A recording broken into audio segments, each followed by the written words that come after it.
welcome back to my channel. Today's video will be a currently listening. I think I did my last currently listening video back in December, so it's been about 6 months since I did one, and I've actually been listening to a lot of stuff recently, so I thought I would finally do another currently listening. So I'm going to start with the music stuff that I've been listening to, and then the podcasts, and then there are like 2 apps that I quickly want to talk about. I will also link my last currently listening video down below. I don't think I'm listening to a lot of the same stuff that I was listening then, but if you wanted to watch my last one, I will link it down below. So for music, a lot of it is old stuff. I feel like I don't really listen to a lot of new current music for some reason. I really don't know why, but the first artist that I was listening to in the last little while is No Doubt. I don't know why I decided to go ahead and listen to No Doubt. Oh, it was Gwen Stefani had a new song out, and the song, she kind of referenced all of her hits, and she was wearing like a lot of the outfits from some of her No Doubt music videos and like her other music videos. So I decided to, for some reason, just go ahead and listen to old No Doubt songs. So I just listened to their Essential playlist on Apple Music. My favorite No Doubt song is definitely Don't Speak. That is my favorite one. I also really love It's My Life and Hella Good, Underneath It All, Hey Baby. Basically, I just like their hits. I don't think I really enjoy their other stuff. It's so weird because I remember when I was younger and like their music was on the radio, and I have vivid memories of being a kid.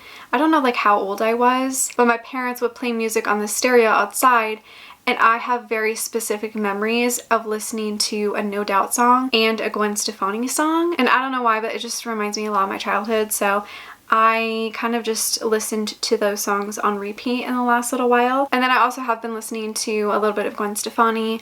I really love her old stuff, especially What Are You Waiting For? I think that is my favorite Gwen song, but I also really love Hollaback Girl. I really love old pop. It just reminds me so much of my childhood. I really love it. Speaking of old pop, I have been listening to old Justin Timberlake music. I don't know why.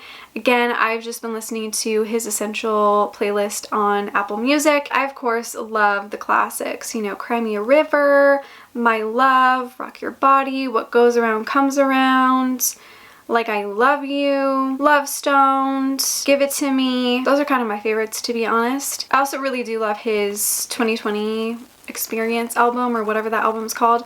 I do really love that album. I bought it back in the day when it came out. But yeah, I've been listening to a lot of his older stuff as well. I've also been listening to a lot of Lana's old songs. For some reason, I got stuck watching people react to Lana's music on YouTube. I don't know why I came across that and started watching that, but it kind of just reminded me how much I love Lana's music, and so I decided to go ahead and listen to her older stuff, mainly her Honeymoon album, Lust for Life, and Ultraviolence. Ultraviolence is probably my favorite Lana album. I just really, really love it. I think it's so dark and it's so just alternative, but like rock, and I really, really love rock music, so I feel like Ultraviolence is my favorite of hers.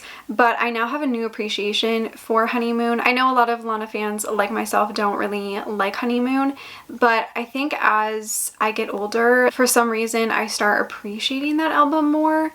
I don't know, I think it was just so different from what she had done before, and way more like kind of Hollywood, like more theatrical, cinematic. I feel like Honeymoon is a lot closer to her Born to Die album, like sound-wise. It just felt different from the direction that I think we all thought she was moving into, if that makes sense. But anyways, I really love all of Lana's music. She is hands down probably my favorite artist of all time. I just really, really love her music. And it had been a while since I listened to her stuff because sometimes it just really makes me emotional, and like I can't deal with it sometimes. So I don't listen to her as often as I should, or as I used to anyways. I haven't even listened to her new album, to be honest, and I know she has a new one coming out again. I haven't really dived into any of that. I don't think I'm really ready. So yeah, I've just been enjoying her older stuff. New music, that I've been loving is Olivia Rodrigo. I feel like everybody loves her. She is just so fantastic. Her album is so great. Lyrically, I think she is so talented and she really writes some great stories. I just am not a big fan of slow music. For me, I definitely have to be in a specific mood to listen to slow songs. They just kind of make me sad, not gonna lie, and I can't really like listen to that day to day. I just feel like it kind of sucks the life out of me. Like I just end up being the sad person, so I can't really listen to her sad stuff. So I only really listen to Brutal, Good For You, and Jealousy Jealousy, but obviously I still do love Driver's License and Deja Vu. This also is going to be kind of an odd one, but I have been listening to classical music. Again, sometimes my recommended page on YouTube is very bizarre, and for some reason classical music started being in my recommended, and I randomly just clicked a playlist and I started listening to it. I listened to one and then I kept listening to another one and then another one, and I just can't stop listening to classical music. I think it's so beautiful. I've always had such a huge appreciation for that genre of music. It reminds me a lot of my childhood. My grandmother used to play cassettes in the afternoon. They would always be filled with classical music, and I just remember going to her house in the middle of the afternoon and having this beautiful music in the background and her baking. It just makes me feel so happy. Classical music is just so beautiful. Like it's truly so beautiful and wonderful, and I could listen to it all day long and never get sick of it. I will actually link some YouTube playlists down below of ones that I have listened to and have loved. I don't feel like I know a lot about classical music to say like who's my favorite or like what piece I love. I feel like I'm still very new to it, so I am definitely doing more research about the genre. If any of you listen to classical music and you know of any good playlists or places to research about it, please let me know down below. I think what's really fun about all of the YouTube playlists that are relating to classical music is they always have really cool and funny, unique titles. For example, one is a playlist for a 19th century villain scheming against his enemies. You slowly realize you weren't meant to save the world, you were meant to destroy it. This playlist will make you feel like a sleeping god or goddess. This playlist will make you feel like a 19th century villain descending into true madness. I just think the titles are so unique and they always make me want to click on every single one. And I don't know, classical music is just, it's an experience. And the last piece of music I've been listening to lately is Banks' The Altar. If you've watched any of my other currently listening videos, you guys probably know that I love Banks. She is one of my favorite artists of all time. However, I have only ever really loved her first album and her third album. Her second album, The Altar, I never really listened to, and I don't know why. I just kind of kept avoiding it, and I kind of forgot it came out for a while. And when I fell in love with her third album, I was like, okay, it's finally time for me to listen to The Altar. For some reason, I finally just decided to go ahead and listen to it properly and appreciate it, and I'm so in love with it. It is such a great album. I really, really love it, and I still think her first album and her third album are my favorites, but I now love The Altar, and I'm so glad I'm finally listening to it. Even though the album has been out since 2016, I guess it's better late than never. My favorites on the album are Gemini Feed, Mind Games, Trainwreck, Weaker Girl, Judas, Poltergeist, and 27 Hours. Her albums are just so good. I love Banks so much. She's so talented, and she has her fourth album coming out very, very soon, which reminds me, she did come out with a new song called The Devil. I have been listening to that and I do really, really love it. It is super short though. It's not a very long song, which I'm kind of surprised because she often has quite long songs. And so I don't know why this one is so short, but regardless, I'm excited we're getting new Banks music. So that was it for music. Now on to the podcast. This one I feel like I kind of have to get out of the way, and that is Frenemies. I did watch all of the Frenemies episodes. I just thought it was a really fun and entertaining, ridiculous show. I don't really know what else to say about Frenemies, to be honest, other than it was fun while it lasted and I enjoyed it. I am also currently watching Families. I just think it's fun. I don't know, podcasts are always very easy to listen to, and I don't always love to listen to music. Sometimes I just want to have some noise in the background, so I will put on some podcasts. I also like to listen to podcasts while I work out. Another podcast I have been listening to is Relax with Colleen Ballinger and Eric Stocklin. If you don't know who Colleen is, she is a YouTuber and she's Miranda Sings.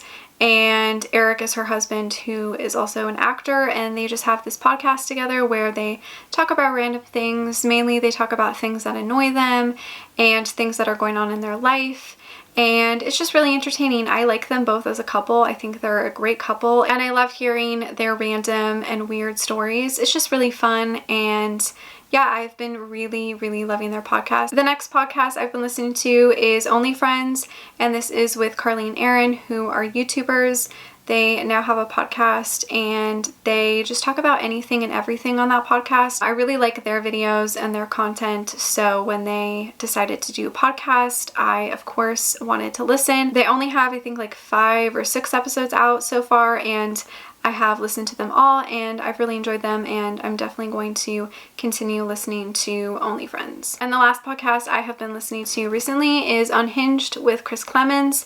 Chris is, again, another YouTuber who created his own podcast. I also really like his videos, so I of course wanted to listen to his podcast. I just think he's a funny, yet kind of weird guy. He only has a few episodes up as well, but I have loved what he has put out so far, and yeah, I'm really excited to continue listening to Unhinged. Also, all the other podcasts I've mentioned in past currently listening videos, I still do occasionally listen to. I am behind on a lot of them, so I've only been listening to 1 or 2 episodes a little bit, but I mainly have been listening to the ones I mentioned today. The last 2 things I want to mention are 2 sleeping apps. So back in March and April, I had horrible insomnia. I was extremely stressed, and I found it very, very difficult to sleep. So I decided to download some sleeping apps and start listening to some of those. So I thought I would just quickly mention the 2 that I really enjoyed. So the first one is Headspace. This one I actually only listened to 1 story on the app, because this app does cost money if you want specific stories, so I would only listen to the free one, which is Rain Day Antiques. This one is 45 minutes, and I thought it was really well done. It just tells a really wonderful story. I love the narrator. I am sad they don't offer more free stories, but honestly, I never get sick of it, so I'm kind of just okay listening to the one. But the other app that I also really love is Slumber. This one has a lot of free options, but they also do have a lot of ones that you have to pay for. I think they have about 10 free stories, and honestly, they're pretty great. They're not as great as Headspace in my opinion, but they are still really good if you want some free ones. Let me know if there are any other good sleeping apps out there, because those were the only 2 that I could find that had a good amount of free stories, because I don't really want to pay for an app that I might not use all of the time. I don't really use it anymore. I used it more back in March and April when I was really struggling. But let me know if there are any other good sleeping apps out there. So that was all the music and podcasts I have been listening to lately. Let me know what you have been listening to recently. I hope you guys enjoyed this video. Thank you so much for watching. Make sure to give this video a like, subscribe, follow me on all my other social media, and I will see you guys in my next one. Bye!